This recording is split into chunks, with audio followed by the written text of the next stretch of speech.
வணக்கம் நண்பா நண்பி. வெல்கம் டு சகு ஃபினான்ஸ் தமிழ் சேனல். ஸோ உங்கள் பிஸ்னஸுக்கு ஒரு வெப்சைட் தொடங்கணும்னு யோசிச்சுட்ருக்கீங்களா?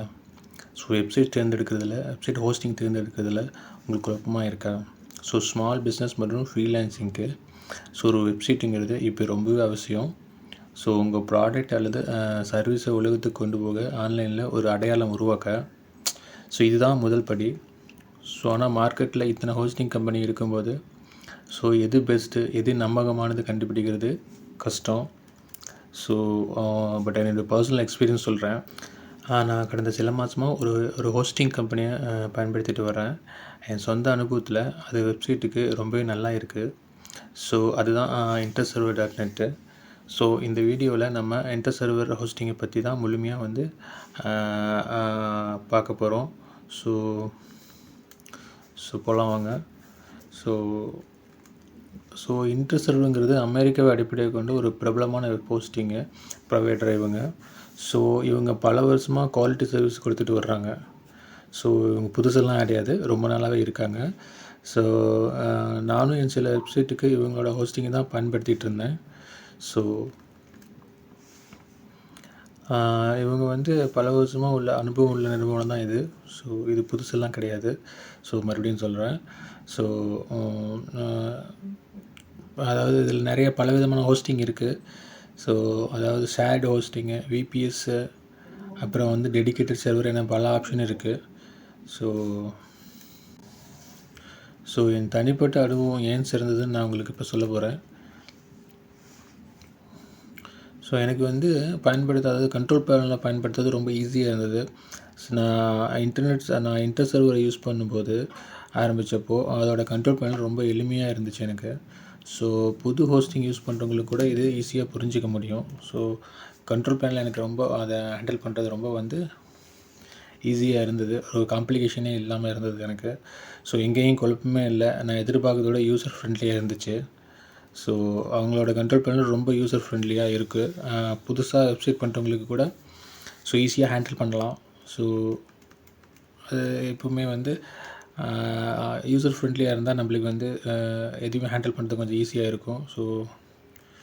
அந்த வகையில் இது இந்த கண்ட்ரோல் பேனல் எனக்கு ரொம்ப பிடிச்சது. அதுக்கப்புறம் ரெண்டாவது எக்ஸலண்ட் கஸ்டமர் சப்போர்ட்டுங்க. கஸ்டமர் சப்போர்ட் ரொம்ப சூப்பராக இருந்தது. இதுதான் எனக்கு இன்டர்சர்வரில் ரொம்ப பிடிச்சது. நான் ஏதாவது கேள்வி கேட்டால் 24 ஹவர்ஸுக்குள்ளே பதில் எனக்கு கிடைச்சிரும்.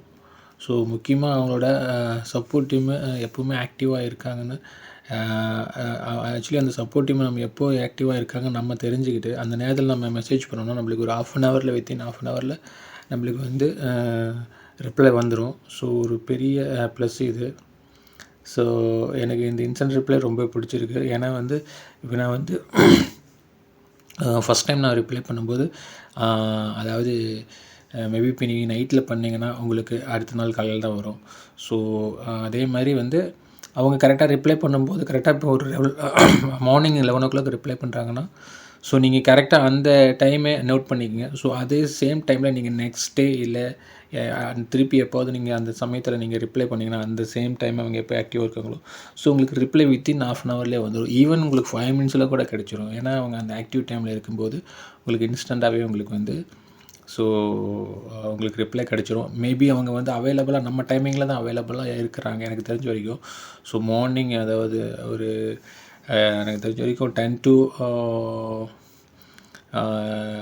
2 o'clock அந்த பிட்வீன் டைமில் கொஞ்சம் ஆக்டிவாக இருக்கிறாங்க. நான் ரிப்ளை வரும்போது மோஸ்ட் ஆஃப் த ரிப்ளை எனக்கு அந்த டைமில் தான் வரும். அந்த சமயத்தில் ரிப்ளை பண்ணுவோம் நம்மளுக்கு இன்ஸ்டண்ட்டாக நம்மளுக்கு ரிப்ளை கிடச்சிருது. வித்தின் ஒரு ½ an hour to 1 hour உங்களுக்கு கிடச்சிரும். நீங்கள் அதை எக்ஸ்பீரியன்ஸ் பண்ணிங்கன்னா உங்களுக்கு அந்த சமயம் நீங்கள் எந்த டைமில் அவங்க ஆக்டிவாக இருக்காங்கிறது உங்களுக்கு தெரிஞ்சிடும். நீங்கள் அதை ஃபாலோ பண்ணிக்கலாம். அதை நீங்கள் மறந்துடாதீங்க.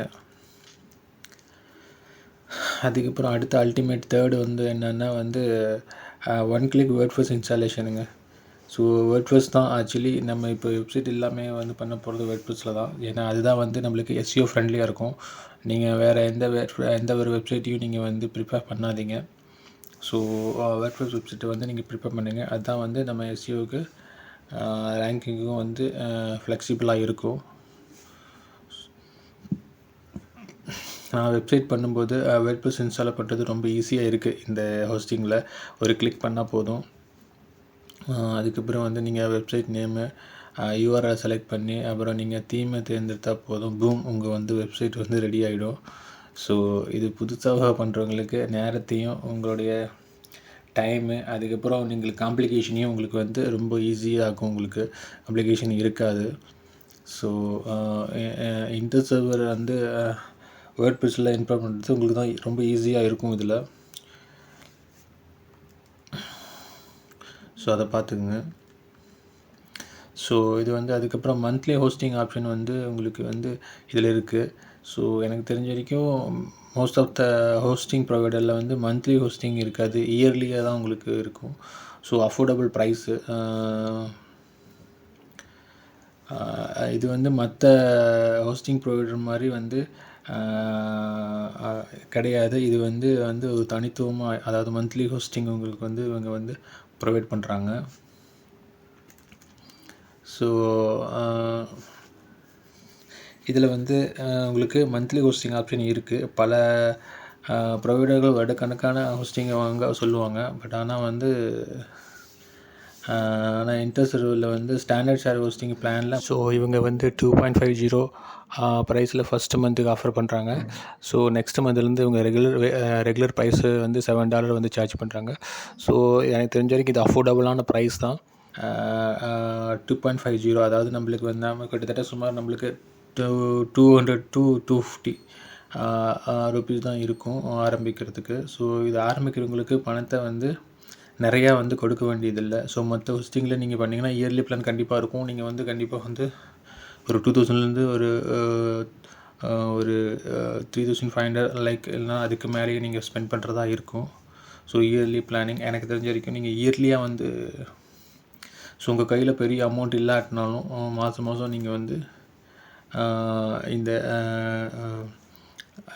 இந்த ஹோஸ்டிங் பிளானை நீங்கள் செலக்ட் பண்ணிங்கன்னா நீங்கள் மாதம் வந்து நீங்கள் ஈஸியாக அட்லீஸ்ட் நீங்கள் ஒரு 2 வந்து உங்களுக்கு இருக்கும் ஈஸியாக. ஸோ இது ரொம்ப ஃப்ளெக்சிபிள் உங்களுக்கு. ஏன்னா இனிஷியலாக நீங்கள் ஆரம்பிக்கும்போது மந்த்லி ஹோஸ்டிங் பெஸ்ட்டு உங்களுக்கு.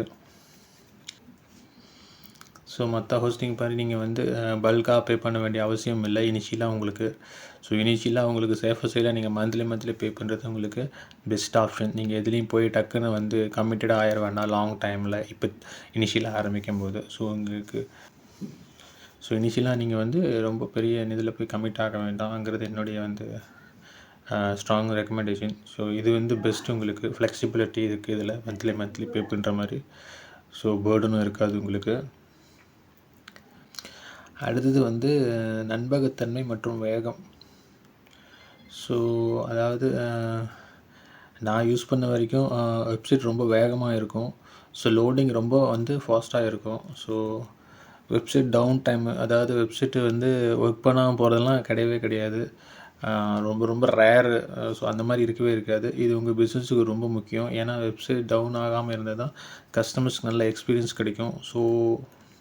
ஸோ அதில் இவங்க டாப் கிளாஸு. ஸோ அதை பார்த்துக்குங்க. ஸோ புதிய வெப்சைட்டை உருவாக்க நினச்சிங்கன்னா ஹோஸ்டிங்கை பற்றி உங்களுக்கு அதிகம் தெரியல, ஸோ அப்படிங்கிறவங்களுக்கு இது ஒரு சிறந்த ஒரு சாய்ஸு. ஸோ ரெண்டாவது ஸ்மால் பிஸ்னஸ்ஸு மற்றும் ஃப்ரீலான்ஸு பண்ணுறவங்களுக்கு அவங்கவுங்க பிஸ்னஸை அதாவது ஒரு நம்பகமான ஒரு வெப்சைட்டை வந்து உருவாக்கணும்னு நினைக்கிறவங்களுக்கு. ஸோ மூணாவது வந்து அப்புறம் ப்ளாகர்ஸ் அண்ட் கண்டென்ட் க்ரியேட்டர்ஸுங்க. ஸோ வேர்ட்ப்ரெஸ்ஸை நீங்கள் பயன்படுத்தி ப்ளாகும் அல்லது வந்து கண்டென்ட் வெப்சைட்டு இந்த மாதிரி வெப்சைட்லாம் நீங்கள் வந்து தொடங்கணும்னு நினைக்கிறீங்கன்னா ஸோ இது உங்களுக்கு ஒரு நல்ல சாய்ஸு. ஸோ அடுத்தது வந்து குறைந்த பட்ஜெட்டில் அதிக வந்து வேல்யூ எதிர்பார்க்குறவங்களுக்கு ஸோ இந்த ப்ரைஸு மற்ற ஹோஸ்டிங் கம்பெனியை விட ரீசனபிளாக இருக்கும். ஸோ ஆனால் குவாலிட்டி மற்றும் சப்போர்ட் சிறப்பாக இருக்கும். அது மட்டும் நான் ஸ்ட்ராங்காக சொல்லுவேன் என்னுடைய எக்ஸ்பீரியன்ஸ் வச்சு. அடுத்தது வந்து மந்த்லி வந்து கட்டணம் நீங்கள் செலுத்தணும்னு நினைக்கிறீங்கன்னா, ஆக்சுவலி நம்ம கையில் பல்காக இல்லைங்கும்போது நம்ம மந்த்லி பே பண்ணுறது நம்மளுக்கு ஃப்ளெக்சிபிலிட்டி கொடுக்கும். ஸோ மொத்த பணம் கட்ட முடியாதவங்களுக்கு மந்த்லி பேமெண்ட் ஆப்ஷன் ஒரு பெரிய வந்து வரப்பிரசாதமாக இருக்கும் இதில். ஸோ கண்டிப்பாக நீங்கள் வந்து மந்த்லி நீங்கள் யூஸ் பண்ண பாருங்கள். இனிஷியலாக இருக்கும்போது ஒரு எக்ஸ்பீரியன்ஸை கேதர் பண்ணுங்கள் இனிஷியலாக. ஸோ ஹோஸ்டிங் எப்படி வந்து வெப்சைட்டை ஹேண்டில் பண்ணணுங்கிறதுல ஸோ அதை பார்த்துங்க. ஸோ அடுத்தது எப்படி இன்டர் சர்வர் ஹோஸ்டிங்கை பெறுவதுன்னு சொல்லிட்டு நம்ம பார்க்கலாம். ஸோ வீடியோட டிஸ்கிரிப்ஷனில் நான் interserver.netக்கான லிங்கை கொடுத்துருக்கேன். ஸோ அதை கிளிக் பண்ணுங்கள், இன்டர் சர்வர் வெப்சைட்டுக்கு போங்க. ஸோ பிளானை வந்து அங்கே உங்களுக்கு ஏற்ற ஹோஸ்டிங் பிளானை தேர்ந்தெடுங்க. ஸோ ஒரு வெப்சைட்டுக்கு ஸ்டாண்டர்ட் பிளான் வந்து உங்களுக்கு, அதாவது ஸ்டாண்டர்ட் ஹோஸ்டிங், அதாவது பேசிக் பிளான் உங்களுக்கு நல்ல ஆப்ஷனாக இருக்கும். ஸோ டொமைன் நேம் எடுத்தது உங்கள்கிட்ட ஆல்ரெடி டொமைன் இருந்தால் அதை என்டர் பண்ணுங்கள். அது கேட்கும்போது அப்படி இல்லைன்னா நீங்கள் ஒரு டொமைன் வந்து ரெஜிஸ்டர் பண்ணுற மாதிரி இருக்கும். ஸோ அதை நீங்கள் பார்த்துங்க. அது சீப்பாக எங்கே அவைலபிளாக இருக்கோ டொமைன் ப்ரொவைடர்கிட்ட நீங்கள் அதில் செக் பண்ணி கூகுளில் செக் பண்ணி ஸோ எது சீப்பஸ்ட் டொமைன் சொல்லி .net டொமைன் எங்கே கொடுக்குறாங்கன்னு சொல்லி நீங்கள் அதை பார்த்து நீங்கள் அதை ஒன்று புக் பண்ணிக்கோங்க. ஸோ அதுக்கப்புறம் வந்து ஒன்ஸ் நீங்கள் புக் பண்ணதுக்கப்புறம் இந்த ப்ராசஸை ஸ்டார்ட் பண்ணுங்கள். ஹோஸ்டிங் பிளான் ப்ராசஸை நீங்கள் ஸ்டார்ட் பண்ணுங்கள். ஸோ அதுதான் கரெக்டாக இருக்கும். ஸோ அடுத்த ஸ்டெப்பு வந்து பேமெண்ட், அதாவது உங்கள் டீட்டெயில் நீங்கள் கொடுத்துட்டு பேமெண்ட் நீங்கள் செய்யணும். ஸோ அதுக்கப்புறம் இன்ஸ்டாலேஷனு, உங்கள் ஹோஸ்டிங் அக்கௌண்ட் செட்டப் ஆனதும் வேர்ட்ப்ரெஸ்ஸில் வந்து ஒன் கிளிக் செய்து உங்கள் வெப்சைட்டை நீங்கள் உருவாக்கலாம். இதில் நீங்கள் வந்து அதை ஒன் கிளிக் பண்ணும்போது, இன்ஸ்டால் பண்ணும்போது உங்களுக்கு வந்து வெப்சைட் நேமு, URL, ஸோ என்ன தீமு, என்ன வேர்ட்ப்ரெஸ் தீம் இதெல்லாம் கேட்கும். இதெல்லாம் செலக்ட் பண்ணிக்கோங்க. செலக்ட் பண்ணிக்கிட்டு ஒன் கிளிக் கொடுத்தீங்கன்னா போதும், உங்களுக்கு வெப்சைட் வந்து பூம் ரெடி ஆயிரும். ஸோ அவ்வளோதான். ஸோ அதுக்கப்புறம் ஈஸியாக இருக்கும் உங்களுக்கு வெப்சைட்லாம் வந்து கண்டென்ட் போடுறதுக்கு. ஸோ அதை கண்டிப்பாக பாருங்கள். நீங்கள் இது எல்லாமே வந்து செட்டப் பண்ணி எல்லாம் பண்ணி வைங்க. ஸோ அந்த வேர்ட்ப்ரெஸ் எப்படி வந்து யூஸ் பண்ணுறதுன்னு சொல்லிவிட்டு நான் உங்களுக்கு ஒரு வீடியோவில் போடுறேன். யார் வந்து இதெல்லாம் வந்து செட்டப் பண்ணி வச்சுட்டிங்களோ அவங்களுக்கெல்லாம் நான் அதுக்கான ஒரு வீடியோ போடுறேன். எனக்கு கமெண்ட் பண்ணுங்கள். ஸோ யார் வந்து ரெடி பண்ணி வச்சுட்டிங்கன்னு சொல்லிட்டு.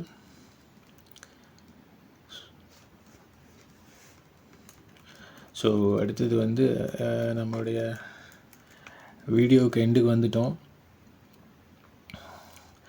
ஸோ இது வந்து என்னுடைய தனிப்பட்ட அனுபவத்தை தான் நான் உங்களுக்கு சொல்கிறேன். இன்டர் சர்வரில் ஒரு வெப்சைட்டுக்கு ரொம்ப நல்ல நம்பகமான ஹோஸ்டிங் ப்ரொவைடர்னு சொல்லி எனக்கு ஃபீல் ஆச்சு. நான் வந்து கொஞ்ச நாள் யூஸ் பண்ணேன். ஆனால் கண்டிப்பாக நான் இப்போவும் பண்ண போகிறேன். இன்னொரு 1 or 2 மந்த்தில் இதையே நான் வந்து ஒரு ப்ராஜெக்ட்டுக்கு நம்ம யூஸ் பண்ண போகிறேன்.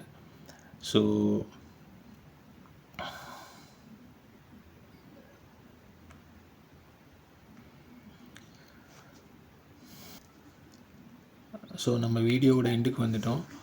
ஸோ நான் என் தனிப்பட்ட அனுபவத்தில் இன்டர் சர்வர் வெப்சைட்டுக்கு ரொம்ப நம்பகத்தன்மையான ஹோஸ்டிங் ப்ரொவைடர் எனக்கு தெரிஞ்ச வரைக்கும். ஸோ யூசர் ஃப்ரெண்ட்லி, அதாவது உங்களுக்கு கண்ட்ரோல் பண்ண ரொம்ப யூசர் ஃப்ரெண்ட்லியாக இருக்கும். எக்ஸலண்ட் வந்து கஸ்டமர் சப்போர்ட்டுங்க. நான் சொன்ன மாதிரி நான் எக்ஸ்பீரியன்ஸ் பண்ணதை நான் சொல்லியிருக்கேன் உங்ககிட்ட. ஸோ அதுக்கப்புறம் வந்து ஒன் கிளிக்லேயே நீங்கள் வேர்ட்ப்ரெஸ் இன்ஸ்டாலேஷன் பண்ணலாம். ஸோ பூம்னு உங்களுக்கு வந்து வெப்சைட் ரெடி ஆயிரும். ஸோ அதுக்கப்புறம் வந்து மந்த்லி வந்து உங்களுக்கு வந்து கட்டண வசதியும் இருக்குது. ஸோ அது ரொம்ப உங்களுக்கு ஃப்ளெக்சிபிலிட்டியை கொடுக்கும். ஸோ இந்த ஃபியூச்சர்ஸ் எல்லாமே உங்கள் ஆன்லைன் ஜேர்னியை ரொம்பவே வந்து சுலபமாக்கும். ஸோ உங்கள் பிஸ்னஸுக்கு ஒரு வெப்சைட்டை தொடங்கி வெற்றிகரமாக வந்து செயல்பட interserver.net ஒரு சிறந்த முதலீடாக உங்களுக்கு இருக்கும் கண்டிப்பாக. ஸோ அதை மட்டும் நான் சொல்கிறேன். ஸோ இதில் நான் வந்து என்னுடைய ஹோஸ்டிங் எக்ஸ்பீரியன்ஸ் தான் சொல்லியிருக்கேன் உங்களுக்கு. ஸோ உங்களுக்கு இந்த பிளான் பெஸ்ட்டாக இருக்கணும்னு நான் நம்புகிறேன். ஸோ நீங்கள் வந்து இது மந்த்லியாக நீங்கள் எதிர்பார்க்குறீங்க. நான் மந்த்லியாக பண்ணால் போதும், எனக்கு பல்காக பண்ண முடியல, ஸோ மந்த்லியாக நான் கொஞ்சம் கொஞ்சமாக கட்டிக்கிறேன் அப்படின்னு நினைக்கிறவங்களுக்கு இது பெஸ்ட் ஆப்ஷனு. ஸோ அதனால தான் நான் இதை ரெக்கமெண்ட் பண்ணுறேன். ஸோ செக் பண்ணுங்கள், உங்களுக்கு பிடிச்சதுன்னா நீங்கள் போய் வாங்குங்க. ஸோ interserver.net பற்றி மேலும் தெரிஞ்சுக்க அல்லது வாங்க இந்த வீடியோ டிஸ்கிரிப்ஷனில் இருக்கிற என் வெப்சைட் லிங்கை கிளிக் பண்ணுங்கள்.